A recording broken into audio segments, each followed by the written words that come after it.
आकाशवाणी सागर की साप्ताहिक पत्रिका गागर में सागर के शिखर की ओर हम बढ़ते हैं। आपको हम बता दें कि आज हम बात करने वाले हैं मतदाता जागरूकता पर। सबसे पहले आप अपना परिचय दीजिएगा। मैं प्रलय श्रीवास्तव हूँ, यहाँ सागर संभागीय जनसंपर्क कार्यालय में संयुक्त संचालक हूँ और चुनाव का मीडिया का नोडल ऑफिसर हूँ। हम आपसे ये पूछना चाह रहे हैं, देखिए मतदान करना बहुत जरूरी है, ये तो सभी को करना चाहिए और सभी लोग जागरूक हों। इस संबंध में आप लोगों की तरफ से क्या प्रयास किए जा रहे हैं? देखिए, हमारे यहाँ की लोकतांत्रिक जो प्रक्रिया है उसका एक मजबूत आधार है निर्वाचन। निर्वाचन से ही हमारे राष्ट्र और देश का भविष्य तय होता है। मतदाता होने के नाते जितने जागरूक होंगे उतनी ही हम एक अच्छी सरकार को चुनने में सक्षम होंगे। इसके लिए कि निर्वाचन निष्पक्ष, स्वतंत्र और शुद्ध रूप से हो और मतदाताओं की सहभागिता उसमें अधिक से अधिक हो, इसके लिए चुनाव आयोग भरसक कोशिश करता है। नए नए नवाचार इसके लिए लागू किए गए हैं। मध्य प्रदेश का भी मुख्य निर्वाचन पदाधिकारी हमारा जो कार्यालय है, जिसका कि पूरा चार्ज होता है जो इस पूरे प्रदेश के सभी जिलों में मतदान कराने का, उसके भी निर्देश होते हैं कि जब चुनाव घोषित होता है उसके साथ ही मतदाताओं को जागरूक करने की ये गतिविधियां चलाई जाती हैं जी। और जो नए नए प्रयास होते हैं उसमें स्वीप गतिविधियां मुख्य हैं, जो कि 2010 से शुरू हुई थी मध्य प्रदेश में। उसके बाद एकदम मतदान प्रतिशत में भी बढ़ोतरी हुई थी। मतदाताओं को अधिक से अधिक जागरूक करने की कोशिश हर क्षेत्र में की जाती है, चाहे वो ग्रामीण क्षेत्र हो, कस्बा हो। हम सभी तरफ से स्कूल, कॉलेज, संस्थान, प्राइवेट जो संस्थान होते हैं वो, बैंक होते हैं, समाज सेवी संस्थाएं होती हैं और जितने क्लब होते हैं, सभी जगह सारी गतिविधियां संचालित की जाती हैं और मतदाताओं को जागरूक करने के भरसक प्रयास किए जाते हैं और ताकि वो लोकतंत्र के जो चुनाव की जो प्रक्रिया है, जो आहुति है मतदान की, उसमें अपना योगदान दे सके। जी, तो इसमें देखिए बड़ी मेहनत का काम होता है, तो आप लोग जो है किस तरह से आप देख रेख करते हैं? जैसा कि मैंने बताया कि चुनाव आयोग के भी निर्देश रहते हैं और हमारे जो चुनाव के जो जिले के जो निर्वाचन अधिकारी होते हैं वो भी इस तरफ कोशिश करते हैं कि जितने मतदान केंद्र हमारे जिले में आते हैं, विधानसभा निर्वाचन क्षेत्र हो चाहे लोकसभा निर्वाचन क्षेत्र हो, उनके अंतर्गत जो मतदान केंद्र है वहाँ पर मतदाताओं को सारी सुविधाएं मिले। उनके लिए छाया की व्यवस्था, पीने के पानी की व्यवस्था, सुरक्षा की व्यवस्था और जैसे यदि कोई दिव्यांग या विकलांग मतदाता है तो उसके लिए रैंप की सुविधा, अगर किसी मतदाता को दिखाई नहीं देता है तो उसके लिए एक सहायक की भी नियुक्ति की जाती है साथ में कि वो मतदान करा सके। जी। इसलिए ये इसके साथ ही मतदाताओं को इस प्रक्रिया से जोड़ने के लिए कि वो घर से निकले, सुबह 7 बजे से मतदान शुरू होता है और सबसे पहला वो ये अपना काम करें मतदान करने का। इसके लिए मैं बताऊं, आपको एक बात भी बताना चाहता हूँ कि जब मैं भारत निर्वाचन आयोग के अधीन भोपाल में मध्य प्रदेश के मुख्य निर्वाचन पदाधिकारी कार्यालय में था जी, एज ए मीडिया इंचार्ज, तब हम लोगों ने काफी तय किया था। 2013-14 की बात है, तब हम लोगों ने नारे लिखे थे कुछ। उस समय एक नारा जो था, जो कि इत्तेफाक से मेरे द्वारा ही दिया गया था, सारे काम छोड़ दो, सबसे पहले वोट दो। वो आज इतना पॉपुलर हो चुका है मध्य प्रदेश में, क्या बाहर भी पॉपुलर हो चुका है कि वो आज भी चल रहा है नारा। आज 10 साल से ज्यादा हो गया और हम उस जमाने में देखते थे किस प्रकार से मतदान केंद्रों में जब वोट डालने लोग आते थे तो मतदाताओं की टोलियां यही नारा लगाते हुए आती थी कि सारे काम छोड़ दो, सबसे पहले वोट दो। इसको लेकर काफी गीत भी बने हैं। अभी भी हमारे यहाँ, जैसे मैं सागर जिले की बात करूं तो सागर जिले में भी काफी गतिविधियां संचालित की जा रही हैं। स्कूल कॉलेजों में रंगोली प्रतियोगिता, निबंध प्रतियोगिता, भाषण प्रतियोगिता, बच्चों को, युवाओं को और जो महिलाएं हैं उनके लिए भी काफी प्रतियोगिताएं होती हैं कि वे मतदान के प्रति जागरूक हों और आगे बढ़ के वोट डालने का जो नैतिक उत्तरदायित्व है, हमारा कर्तव्य है जो राष्ट्र के प्रति, उसमें अपनी सहभागिता करें और मतदान के लिए घर से बाहर निकलें। जी, और देखिए कहीं अगर ऐसा आपको कहीं पता चलता है कि कोई गलत व्यक्ति जो है मतदान कर रहा है या कुछ गड़बड़ी हो रही है, तो उस संबंध में आप लोगों की तरफ से क्या तैयारियां होती हैं और आप क्या एक्शन लेते हैं? देखिए, अगर कोई व्यक्ति गलत मतदान कर रहा है और वो उसे आइडेंटिफाई कर लिया जाता है तो वहाँ पर हर मतदान केंद्र पे सुरक्षा बल रहता ही है, पुलिस की व्यवस्था रहती है। तत्काल ऐसा संशय होने पे कि ये व्यक्ति असली मतदाता नहीं है बल्कि फर्जी मतदान करने आया है, उसको पुलिस के हवाले कर दिया जाता है, उससे पूछताछ होती है और हिरासत में लेके उसको बिठाया जाता है ताकि वो और गड़बड़ी न कर सके। बाकी जो भी कार्रवाई होती है वो पुलिस के द्वारा की जाती है। अच्छा, एक बात और हम आपसे पूछना चाहेंगे कि मतदाता जब मतदान करने जाता है, तो जहां मतदान करने जाता है जिस कमरे में, तो उसको क्या-क्या सावधानियां बरतना चाहिए? देखिए, जब मतदान करने जब व्यक्ति घर से बाहर निकलता है तो सबसे पहले तो वो ऑनलाइन अपनी वोटर लिस्ट में अपना ऑनलाइन चेक भी कर ले, उसका वोटर लिस्ट में नाम है। उसके मतदाता पर्ची वोटर स्लिप पहुंचाई जाती है, जो जिला निर्वाचन अधिकारी के अधीन जो कार्यरत निर्वाचन अमला होता है, हमारे बीएलओज होते हैं।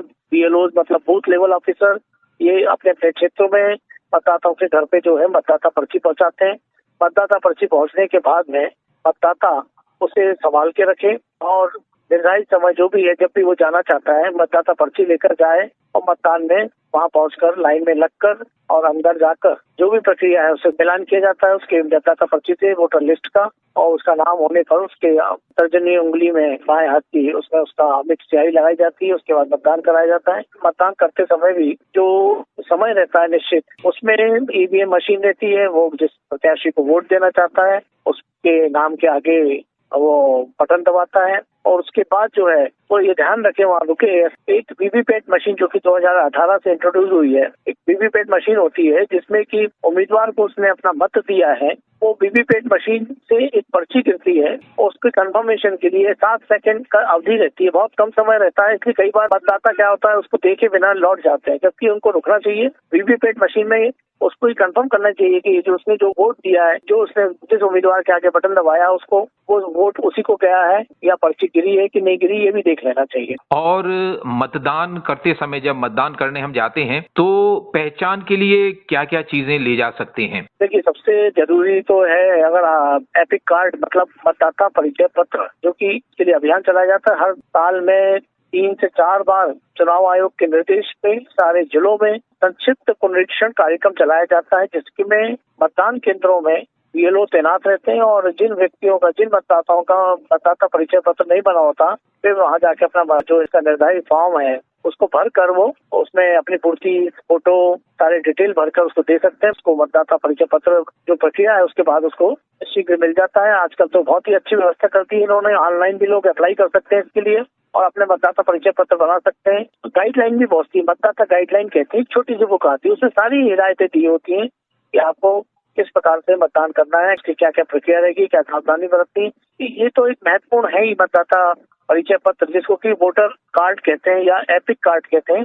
इसके अलावा करीब 1 दर्जन से अधिक परिचय पत्र अन्य आइडेंटिफिकेशन के लिए अन्य जो रहते हैं वो भी उसमें इस्तेमाल कर सकता है। अगर उसका वोटर स्लिप पहुंच गई है और उसके पास कार्ड नहीं है तो वो अपनी पहचान के लिए उनको ले जा सकता है, जैसे राशन कार्ड है या ड्राइविंग लाइसेंस है, पासपोर्ट है और भी ऐसे आइडेंटिफिकेशन के सबूत होते हैं जिसमें जाकर वो उनको दिखाकर अपना मतदान कर सकता है। जी, और जैसे देखिए आपने बताया कि वीवीपैट जो पर्ची होती है वो देखना बहुत जरूरी है, तो कितने समय के अंदर जब वीप बजती है बटन दबा देना चाहिए या वोट कर देना चाहिए? जैसे ही वीप बजे वैसे ही मतदाता को सावधानी पूर्वक ईवीएम में जिस उम्मीदवार के वोट देना चाहता है उसके सामने की बटन को दबा देना चाहिए और इतना ही नहीं, उसको वहां रुककर थोड़ा सा इंतजार करना चाहिए, क्योंकि 7 सेकंड का समय मिलता है। सामने लगी वीवीपैट की मशीन पर एक पर्ची आती है और पर्ची वो बॉक्स में गिर जाती है। उस प्रक्रिया में 7 सेकंड का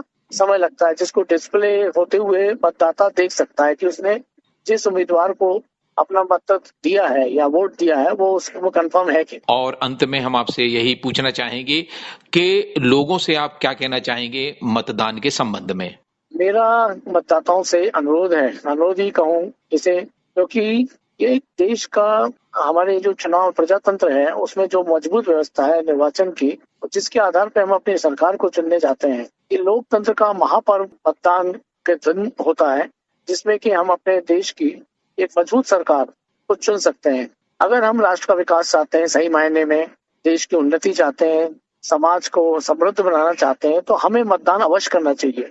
और एक एक वोट की कीमत होती है, एक एक वोट से मिलकर ही वो सरकार बनती है और हमारे देश का भविष्य सुदृढ़ होता है, भविष्य में समृद्धि आती है। इस बात को ध्यान में रखते हुए हमें अपने आसपास रहने वाले लोगों को भी जागरूक करना चाहिए कि मतदान में अवश्य हिस्सा लें। कुछ लोग ऐसे होते हैं कि जो उस दिन का पूरा छुट्टी मनाते हैं या पिकनिक मनाने चले जाते हैं, ये नहीं करना चाहिए, क्योंकि चुनाव आयोग ने हमारे देश के प्रजातंत्र ने हमें एक ऐसा मौका दिया जिसमें हम अपनी मर्जी के अनुसार सरकार को या अपने प्रतिनिधि को चुन सकते हैं, उसको गंवाना नहीं चाहिए उस अवसर को, क्योंकि वो देश हित से जुड़ा हुआ मामला है। आज सुबह की जब मतदान मध्य प्रदेश सीटों में चल रहा था, इतना हमारे मतदाता जागरूक हो गए कि कुछ सीधे शादी करके जो जोड़े हैं सीधे मतदान की लाइन में लग गए, उन्होंने मतदान किया। ये बहुत उत्साह उमंग वाला अनुभव है कि आज हमारे मतदाता बहुत जागरूक हैं। हाँ, ये सरकार ने जरूर व्यवस्था दी है 85+ वालों के लिए, ऐसे मतदाता जो कि जिनकी आयु 85 से ज्यादा हो चुकी है, उनके घर से वोटिंग कराने की दी। उसके लिए भी एक निर्धारित प्रक्रिया होती है,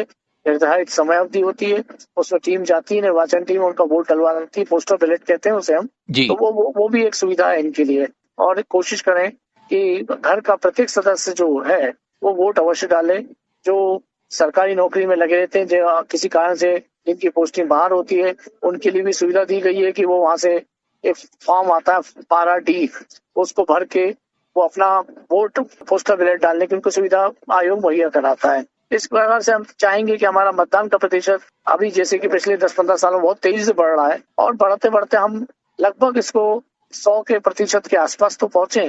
तो इससे हमारा एक जो दुनिया में भारत का नाम तो रोशन हो गया। देखिए कितने जागरूक मतदाता है हमारे यहाँ भारत के, कि 100% मतदान के लिए तैयार हैं। ये एक बहुत अच्छा मैसेज सारे विश्व में जा सकता है। इसलिए हम जागरूक रहें, सजग रहें और अपने कर्तव्यों का पालन करें। आकाशवाणी सागर के लिए आपने अपना बहुत अमूल्य समय दिया, इसके लिए आपको बहुत बहुत धन्यवाद। धन्यवाद जी।